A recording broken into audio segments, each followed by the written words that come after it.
मिले हैं। आरोपियों का संबंध किसी अंतर्राष्ट्रीय गैंग से हो सकता है। 2 आरोपी अभी भी फरार हैं, जिनकी तलाश जारी है। फरार आरोपियों की पहचान शिवा और जीशान के रूप में हुई है।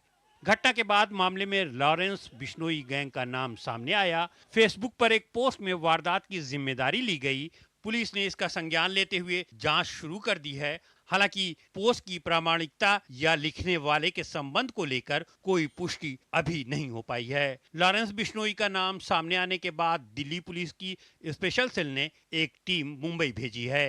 एक्यूज के पास से 2 पिस्टल और 28 राउंड्स हमने बरामद किए हैं और एक्यूज की कस्टडी जो है 21 तारीख तक हमें मिली है। लॉरेंस बिश्नोई या फिर सलमान खान या फिर और भी कोई एंगल होगा तो इन सभी एंगल से हम जांच कर रहे हैं। जहां जहां पे हमें बाहर की पुलिस की सहायता चाहिए उनकी सहायता ली जा रही है और टेक्निकल इन्वेस्टिगेशन, ग्राउंड इन्वेस्टिगेशन और बाकी और सारी चीजों का सहारा लेते हुए हम अभी इस केस को इन्वेस्टिगेट कर रहे हैं। वहीं इस घटना के बाद राजनीतिक प्रतिक्रियाओं का अंबार लग गया। सभी दलों ने घटना की निंदा की तो कुछ दल इसको लेकर राजनीति करने का प्रयास करते दिखाई दिए। महाराष्ट्र सरकार ने स्पष्ट कर दिया है कि घटना की तह तक जाने और न्याय के लिए सभी कदम उठाए जा रहे हैं। मुख्यमंत्री एकनाथ शिंदे ने फास्ट ट्रैक कोर्ट में मुकदमा चलाने का भी ऐलान किया। वहीं राज्य सरकार ने विपक्ष से आह्वान किया कि घटना को राजनीतिक रंग न दिया जाए। ये बहुत ही दुर्भाग्यपूर्ण घटना है, दुखद घटना है और इसमें 2 आरोपी अरेस्ट है। तीनों के ऊपर कड़ी कार्रवाई हो जाएगी। कानून व्यवस्था बनाए रखने के लिए सरकार पूरी तरह ऐसे आरोपी, ऐसे गुनहगारी को वहाँ पर रोक लगाएंगे और ये केस भी जो है फास्ट ट्रैक के में ली जाएगी और जल्द से जल्द इनके ऊपर कार्रवाई होगी। हालांकि इंडिया गाड़ी इस मामले पर राजनीतिक बयानबाजी करने से बाज नहीं आया। आगामी विधानसभा चुनाव को देखते हुए राजनीतिक मौका भांपकर तीनों घटक दलों ने साझा प्रेस वार्ता की। शरद पवार, उद्धव ठाकरे और नाना पटोले ने राज्य की कानून व्यवस्था पर सवाल उठाए। कानून व्यवस्था महाराष्ट्र की पूरी बर्बाद हो चुकी है और इसका परिणाम है कि सत्ता पक्ष के भी नेता वहाँ पर सुरक्षित नहीं है, उनकी भी हत्या की जाती है। यहाँ छोटी बच्चियाँ भी सुरक्षित नहीं, महिलाएं सुरक्षित नहीं और महाराष्ट्र की स्थिति क्या है अब सबको पता चल रही है। वहीं मृतक बाबा सिद्दीकी के आवास पर उनके समर्थकों के साथ साथ राजनीतिक हस्तियों और जाने माने लोगों का तांता लग गया। मुंबई पुलिस कई राज्यों की पुलिस के साथ तालमेल करके जांच को तेजी से आगे बढ़ा रहा है। पुलिस ने आश्वासन दिया कि जल्द ही सभी गुनहगार कानून के कटघरे में होंगे। Bureau report, DD news. Uttar Pradesh Vidhan Sabha की 10 सीटों पर होने वाले उपचुनाव के मद्देनजर नई दिल्ली में भारतीय जनता पार्टी की अहम बैठक हो रही है। मुख्यमंत्री योगी आदित्यनाथ समेत दूसरे वरिष्ठ नेता बैठक में हिस्सा ले रहे हैं। इसी के साथ राजस्थान पर भी चर्चा की संभावना है। राजस्थान की 7 सीटों के उम्मीदवारों पर भी मुहर लग सकती है।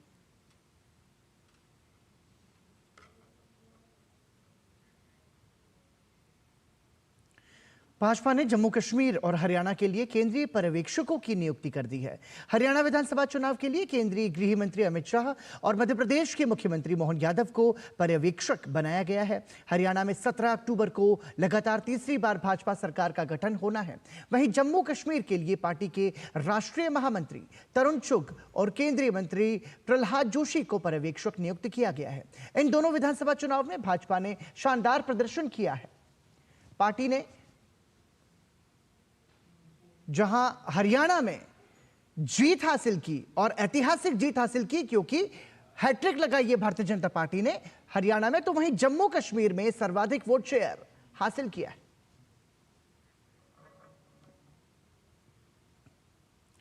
हरियाणा विधानसभा चुनाव के नतीजे जो हैं उन्होंने सारी सच्चाई सामने ला दी है। किसानों ने भाजपा को वोट देकर बता दिया है कि किसान आंदोलन को लेकर बने माहौल की सच्चाई क्या है।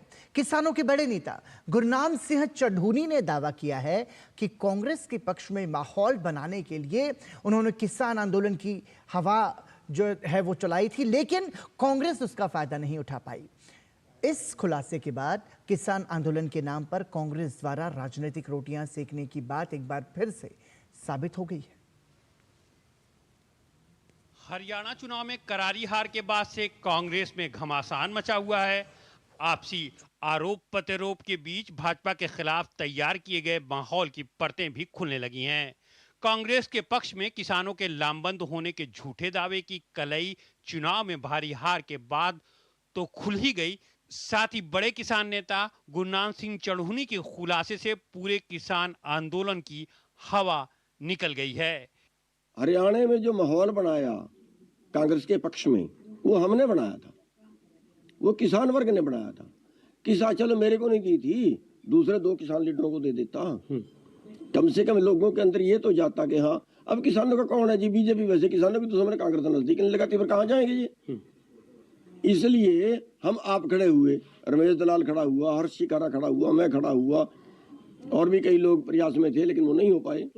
गुरनाम सिंह चढ़ूनी हरियाणा में भारतीय किसान यूनियन के प्रमुख हैं।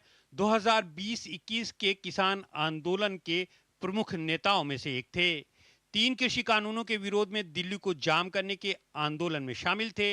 हरियाणा विधानसभा चुनाव में इस किसान नेता को किसानों का ही समर्थन नहीं मिला। कुरुक्षेत्र जिले की पिहोई विधानसभा सीट से चुनाव लड़ने वाले चढ़ूनी की बुरी तरह हार हुई। विधानसभा चुनाव में चढ़ूनी को मिले सिर्फ 1170 वोट। चढ़ूनी की जमानत भी नहीं बची। गुरनाम सिंह चढ़ूनी के दावों के बाद से भाजपा देश को गुमराह करने के लिए हमलावर है। चढ़ूनी साहब खुद कह रहे हैं कि हाथी के दांत खाने के कुछ हो रहा है, खाने के कुछ हो रहे हैं। कांग्रेस सिर्फ हवाबाजी करती है। किसानों के लिए ठीक किसी ने काम किया तो प्रधानमंत्री मोदी जी ने किया। हरियाणा का किसान ये जान चुका था कि कांग्रेस पार्टी किसान विरोधी पार्टी है, राहुल गांधी किसान विरोधी हैं। तभी उन्होंने प्रधानमंत्री नरेंद्र मोदी जी के विकास के रथ को चुना, जिसमें किसानों के बैंक अकाउंट में किस्त पहुंचती है किसान सम्मान निधि की। किसान आंदोलन के एक और सूत्रधार और स्वराज पार्टी के नेता योगेंद्र यादव भी पूरे चुनाव प्रचार के दौरान कांग्रेस के पक्ष में माहौल बनाते दिखे। हरियाणा में नेताओं के घर का घेराव हो या हरियाणा सरकार पर निशाना साधने का मामला हो, योगेंद्र यादव हर तरह से किसान आंदोलन में जान फूंकने में आगे रहे। उन्होंने कांग्रेस के लिए खुलकर वोट मांगा। मैं कांग्रेस पार्टी से नहीं हूं। आज मैं कांग्रेस का वोट मांगने के लिए क्यों आया हूं आपके बीच? इसलिए कि आज इस देश में और हरियाणा प्रदेश में झूठ की सरकार है। खुद को किसान नेता बताने वाले ये लोग न सिर्फ अपना हित साध रहे हैं, बल्कि ये भी बता रहे हैं कि आखिर इनको शह देने वाला कौन है और किसके इशारे पर ये काम कर रहे हैं। शायद जनता इनकी नीति और नीयत से वाकिफ थी और जब इन्हें वोट से छोड़ दिया तो ऐसे कई चेहरे अपने आप ही बेनकाब हो गए। कांग्रेस ने जिन लोगों के सहारे किसान आंदोलन को खड़ा करने का काम किया था, आज वही लोग कांग्रेस की सच्चाई को देश के सामने रख रहे हैं। Bureau report, DD news. PM गति शक्ति योजना को लागू हुए आज 3 साल पूरे हो गए हैं। देश के ढांचागत विकास को रफ्तार देने और जमीनी समस्याओं को तकनीक के साथ दूर करने के उद्देश्य से यह योजना शुरू की गई थी। बीते 3 वर्षों में इस योजना से देश में मल्टी मॉडल ट्रांसपोर्ट सिस्टम पर खासा काम हुआ है, तो वहीं लॉजिस्टिक कॉस्ट में भी कमी आई है और लाखों रोजगार के मौके पैदा हुए हैं। पीएम गति शक्ति के 3 साल पूरे होने के मौके पर प्रधानमंत्री नरेंद्र मोदी ने दिल्ली स्थित भारत मंडपम के पीएम गति शक्ति अनुभूति केंद्र का औचक भ्रमण किया। पीएम मोदी ने अनुभूति केंद्र में योजना की उपलब्धियों को देखा तो बीते 3 वर्षों में इस योजना के तहत किए गए कामों पर भी खुशी जाहिर की। प्रधानमंत्री मोदी ने इस मौके पर कहा कि विकसित भारत के संकल्प को पूरा करने में पीएम गति शक्ति बड़ा रोल अदा कर रही है। नेशनल मास्टर प्लान के आधार पर देश के ढांचागत विकास को रफ्तार देने के लिए 156 बड़ी कमियों को खोजकर सुधार किया जा रहा है, जिससे लास्ट माइल कनेक्टिविटी का काम तेजी से हुआ है। 7 बड़े सेक्टर में मल्टी मॉडल ट्रांसपोर्ट सिस्टम को विकसित करके देश में विश्व स्तरीय न्यू जनरेशन इंफ्रा तैयार किया जा रहा है। पीएम मोदी ने भारत मंडपम में ODOP अनुभूति केंद्र का भी दौरा किया और वोकल फॉर लोकल के लिए किए जा रहे प्रयासों पर भी खुशी जाहिर की। 3 साल पहले 15 अगस्त 2021 को प्रधानमंत्री नरेंद्र मोदी ने पीएम गति शक्ति राष्ट्रीय मास्टर प्लान का ऐलान किया था। इस योजना के 3 साल पूरे होने पर प्रधानमंत्री मोदी ने इस मास्टर प्लान की सराहना की। केंद्रीय वाणिज्य एवं उद्योग मंत्री पीयूष गोयल सहित विभिन्न केंद्रीय मंत्रियों और कई राज्यों के मुख्यमंत्रियों ने भी पीएम गति शक्ति योजना के 3 साल पूरे होने पर जमकर सराहना की। गौरतलब है कि पीएम गति शक्ति योजना देश के बुनियादी ढांचे को बेहतर बनाने के उद्देश्य से शुरू की गई है। इसके जरिए देश में विश्व स्तरीय बुनियादी ढांचा तैयार करने की कोशिश की जा रही है तो कनेक्टिविटी में सुधार करना, आर्थिक विकास को बढ़ावा देना और नागरिकों के जीवन की गुणवत्ता में सुधार करना इसका मुख्य उद्देश्य है। पीएम गति शक्ति मल्टी मॉडल कनेक्टिविटी 16 करोड़ रुपए का नेशनल मास्टर प्लान है। इस योजना के तहत केंद्र सरकार के 44 मंत्रालयों और 36 राज्यों के बीच तालमेल स्थापित कर देश में चल रहे सड़क, रेल, तेल और गैस जैसे मंत्रालयों के प्रोजेक्ट्स को एक डिजिटल प्लेटफॉर्म पर लाया गया है। इससे काम में तेजी आई है और लागत भी कम हुई है। इससे देश के इंफ्रास्ट्रक्चर विकास के साथ साथ देश में लाखों युवाओं को रोजगार भी मिल रहा है। Bureau report, DD news. और बांग्लादेश में अल्पसंख्यक हिंदू समुदाय के खिलाफ हिंसा का दौर जारी है। बांग्लादेश में एक हिंदू स्वतंत्र पत्रकार स्वप्न कुमार भद्र की शनिवार को मैमनसिंह में उनके घर के सामने ही निर्ममता से हत्या कर दी गई। तालिबान और आईएसआईएस अंदाज में हत्यारों ने उनकी कलाई से 22 हथेली काटकर अलग कर दी। 65 वर्षीय मृतक स्वप्न कुमार भद्र तारकंडा प्रेस क्लब के उपाध्यक्ष थे।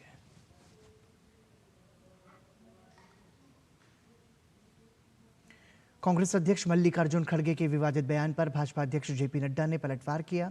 उन्होंने कहा कि लगातार हार पर हार की हताशा और निराशा में खड़गे वैचारिक दिवालियेपन का शिकार होते जा रहे हैं। कांग्रेस के अर्बन नक्सल्स होने के जवाब में मल्लिकार्जुन खड़गे जी का कल ही जो भाजपा को आतंकी कहने का बयान आया, कांग्रेस की इसी हताशा और वैचारिक शून्यता को दर्शाता है। कांग्रेस बताए संसद पर हमला करने वाले दोषी आतंकी अफजल गुरु की फांसी को रुकवाने के लिए आधी रात को सुप्रीम कोर्ट के दरवाजे किस किसने खटखटाए थे? बाटला हाउस एनकाउंटर में हुई आतंकियों की मौत पर कौन फूट फूट कर रोया था? कांग्रेस बताए सर्जिकल स्ट्राइक और एयर स्ट्राइक पर सवाल किसने उठाए थे? हर दिन भारत के खिलाफ साजिशें रचने वाला पाकिस्तान कांग्रेस का हमदर्द कैसे है? कांग्रेस बताए उसने चीन की सत्ताधारी पार्टी से एमओयू साइन क्यों किया और वो एमओयू क्या है? कांग्रेस ये भी बताए कि जब धारा 370 पारित हो रही थी उस समय कांग्रेस विरोध में क्यों खड़ी हुई थी? मेरी कांग्रेस अध्यक्ष सम्माननीय मल्लिकार्जुन खड़गे जी से और कांग्रेस के अन्य नेताओं को भी एक सलाह है कि वो कुछ भी बोलने से पहले अपने गिरेबान में झांक कर देख लें। खड़गे जी, हरियाणा की हार पर आपको एक आत्ममंथन, आत्मचिंतन करने की जरूरत है। कोलकाता में महिला डॉक्टर के साथ बलात्कार और हत्या के मामले में महीनों बीत जाने के बाद भी जूनियर डॉक्टर्स का प्रदर्शन जारी है। भूख हड़ताल कर रहे डॉक्टर्स की अब तबीयत बिगड़ने लगी है, जिसके बाद प्रदर्शनकारी डॉक्टरों का रोष बढ़ता जा रहा है। इस पूरे मामले में भाजपा भी ममता सरकार पर लगातार हमलावर बनी हुई है। कोलकाता आरजीकर मेडिकल कॉलेज के जूनियर डॉक्टरों का आमरण अनशन लगातार 9वें दिन भी जारी है, लेकिन अब स्थिति गंभीर होती जा रही है। अनशन पर बैठे कुछ डॉक्टरों की हालत ठीक नहीं है और उन्हें अस्पताल में भर्ती कराया गया है। वहीं इंडियन मेडिकल एसोसिएशन जूनियर डॉक्टरों के समर्थन में एकजुटता दिखाते हुए सभी स्थानीय विभागों पर आयोजित आमरण अनशन में शामिल हुए। साथ ही भारतीय चिकित्सा संघ आईएमए ने पश्चिम बंगाल की मुख्यमंत्री ममता बनर्जी से स्थिति बिगड़ने से पहले हस्तक्षेप करने का आग्रह किया। उधर 65 दिनों से चल रहे विरोध प्रदर्शन के बीच ट्रेनी डॉक्टर अभया को न्याय दिलाने के लिए जारी जूनियर डॉक्टरों के आमरण अनशन को federation of all India medical association FAIMA ने भी समर्थन किया है। फाइमा ने देश भर के सभी मेडिकल एसोसिएशन और रेजिडेंट डॉक्टरों से 14 अक्टूबर 2024 से वैकल्पिक सेवाओं का बहिष्कार शुरू करने का आह्वान किया है। इस बीच जूनियर डॉक्टरों ने 10 मांगों को सामने रखा है। ट्रेनी डॉक्टर अभया को फौरन न्याय दिलाने स्वास्थ्य सचिव के इस्तीफे की मांग की गई है। स्वास्थ्य क्षेत्र में भ्रष्टाचार की जिम्मेवारी भी सरकार से लेने की मांग की गई है। केंद्रीय रेफरल प्रणाली को तुरंत लागू करने, सरकारी अस्पतालों में बिस्तरों की उपलब्धता के लिए डिजिटल प्रणाली अपनाने, सभी मेडिकल कॉलेज में विशेष task force, CCTV, on call room, bathroom helpline number और पैनिक बटन की व्यवस्था, पुख्ता पुलिस सुरक्षा व्यवस्था उपलब्ध कराने की बात कही गई है।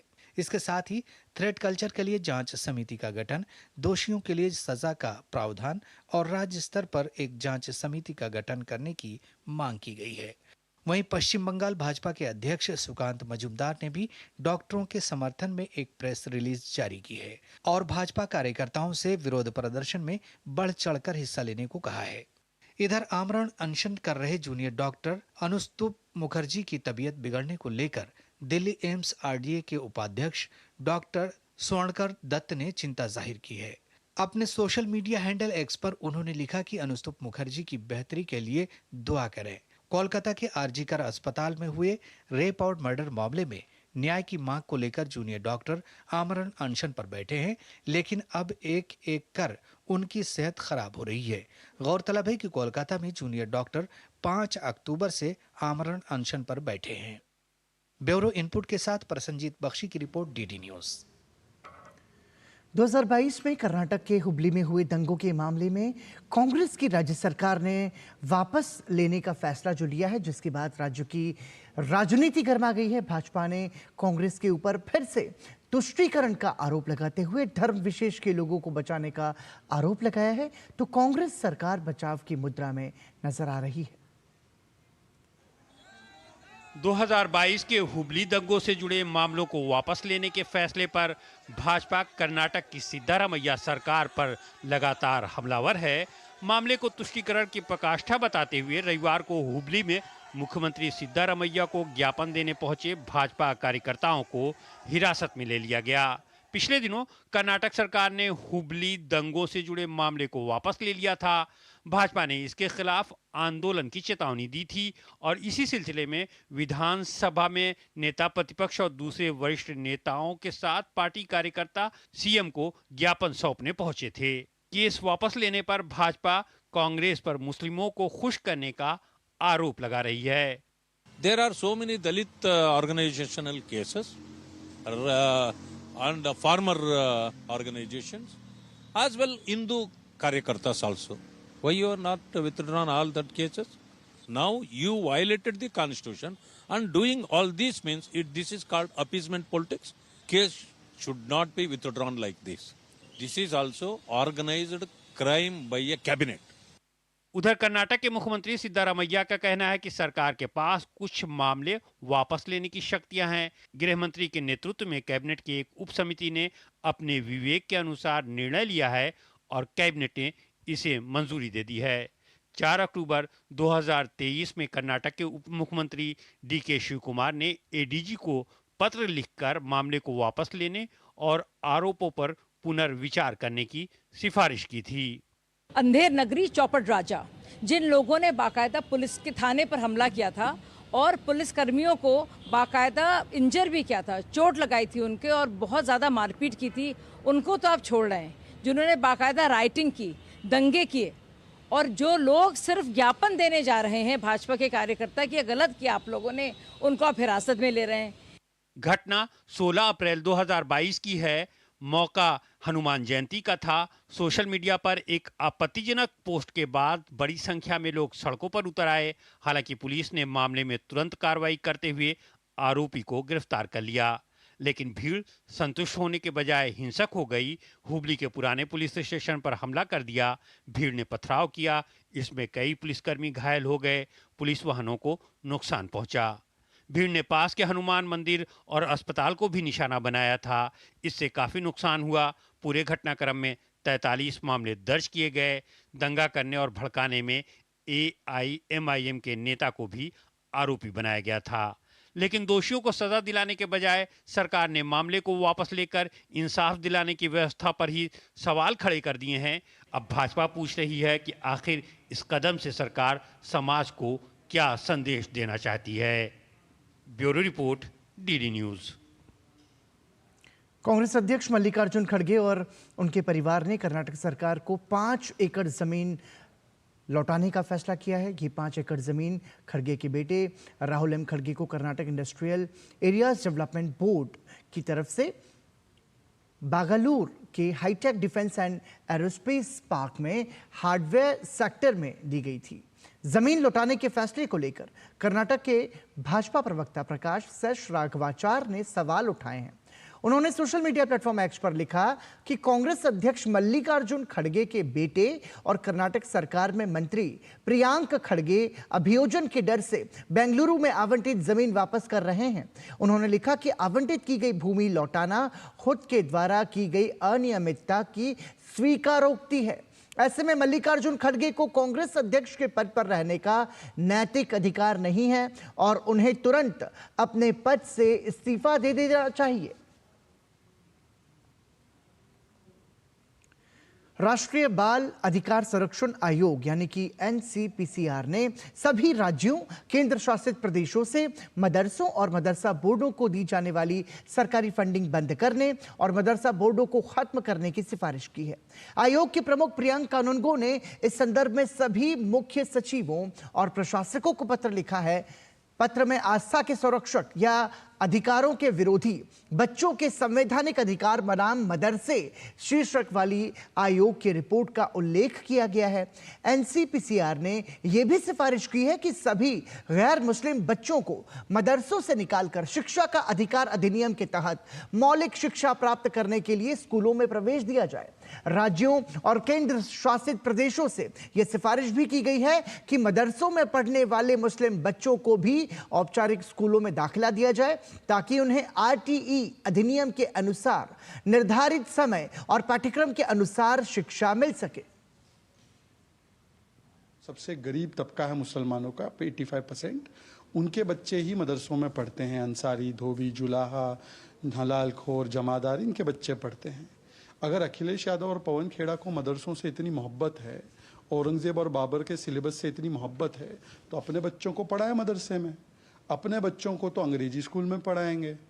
मुफ्ती की बेटी अंग्रेजी स्कूल पढ़ेगी, उमर अब्दुल्ला का बेटा अंग्रेजी स्कूल पढ़ेगा, पवन खेड़ा और अखिलेश यादव के बच्चे आधुनिक मॉडर्न स्कूल में पढ़ेंगे और पसमानदा के बच्चे जो है वो सड़ते रहेंगे औरंगजेब और बाबर का सिलेबस पढ़ते हुए। तो मुझे लगता है कि सच्चर कमेटी रिपोर्ट ने भी ये सुझाव दिया था कि मुस्लिम बच्चे जो है 4% गरीबों के बच्चे, उनको जो है मॉडर्न, मैथ्स, साइंस ये सब पढ़ना चाहिए। भाजपा प्रवक्ता सुधांशु त्रिवेदी ने बांग्लादेश में हिंदुओं की स्थिति पर सरसंघ चालक मोहन भागवत के बयान पर कांग्रेस की प्रतिक्रिया की निंदा की है। सुधांशु त्रिवेदी ने कांग्रेस की प्रतिक्रिया को भेदभाव का उदाहरण बताया। बांग्लादेश के हिंदुओं के बारे में जो भाव व्यक्त किया है कांग्रेस पार्टी के प्रवक्ता ने, तो मैं उनसे पूछना चाहता हूं, अगर आपकी बात ये सच है कि बांग्लादेशी हिंदुओं के बारे में कोई कंसर्न नहीं रखना चाहिए, या मोहन भागवत जी ने या मोदी जी ने जो कंसर्न व्यक्त किया वो गलत था, तो क्या 2003 में नेता प्रतिपक्ष के रूप में डॉक्टर मनमोहन सिंह ने जब तत्कालीन गृह मंत्री आडवाणी जी से बांग्लादेशी हिंदुओं के अधिकारों की रक्षा और उनको भारत में नागरिकता देने की बात कही थी, वो गलत थे क्या? आपकी असम की सरकार, तरुण गोगोई की सरकार ने अप्रैल 2014 में और कांग्रेस की असम यूनिट ने जो प्रस्ताव पारित किया है वो गलत था क्या? और मैं फिर कहना चाहता हूं, ये वो लोग हैं जो आपके पाप की वजह से कष्ट झेल रहे हैं, क्योंकि बांग्लादेश के हिंदू और बौद्ध विभाजन नहीं चाहते थे। और इसी के साथ ही समाचार में अभी के लिए इतना ही, लेकिन देश और दुनिया की बाकी बड़ी खबरों के लिए आप देखते रहिए डीडी न्यूज। नमस्कार।